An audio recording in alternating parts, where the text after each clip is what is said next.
Bienvenue, je m'appelle Josie Ali, distillerie Paparouyo. Donc c'est la dernière année des distilleries en rhum agricole de Guadeloupe. Et effectivement, qu'est-ce que Paparouyo? Paparouyo, c'est mon arrière-grand-père et qui a commencé lui la plantation de canne en 1900 sur la commune du Moule.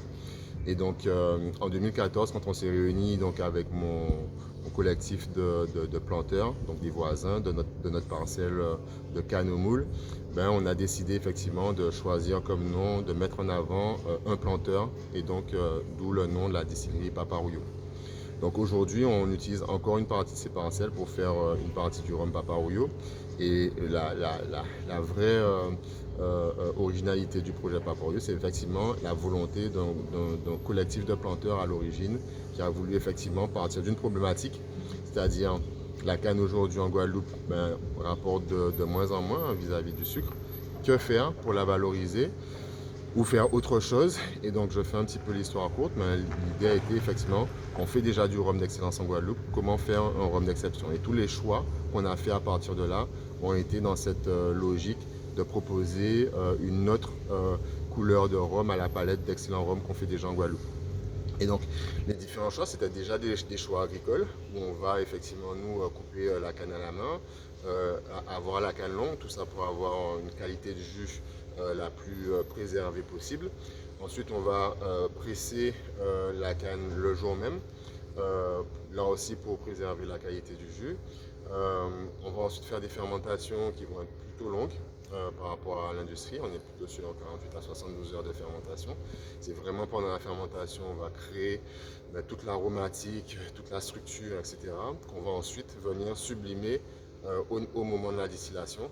Et donc là, au moment de la distillation, on a là aussi fait un choix très singulier de revenir, d'innover en revenant quelque part à une technique ancestrale qui est la double distillation en alambic, qui est une distillation qui est encore conservée sur des grands spiritueux comme le cognac, les whisky, etc. Justement parce que c'est une distillation qui va permettre de venir sublimer l'aromatique et donner aussi une texture très singulière pour les grands spiritueux. Donc aujourd'hui, on va distiller en alambic qui va nous permettre effectivement de faire différentes coupes, des coupes qui vont nous permettre de concentrer l'aromatique, la texture.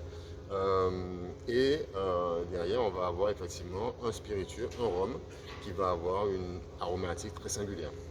Donc ensuite, on va sélectionner, choisir les différents spiritueux blancs, rhum blanc qu'on aura produit, et choisir quelle destination on va avoir pour ces différents rhums.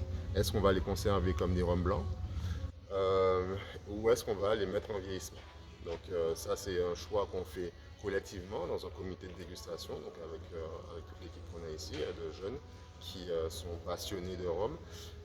Et donc derrière, pour tout ce qui va être vieillissement, là encore c'est une deuxième spécialité en soi, où c'est vraiment le travail de chai, où on va partir en sélection de fûts, de tonneliers, de différentes chauffes de bois, de différentes origines de bois, qui vont là encore donner une identité singulière au rhum vieilli. Donc là, c'est toute une stratégie aussi, toute une technique qui s'emploie. Aujourd'hui, donc on a sorti en 2024 nos premiers rhums vieux.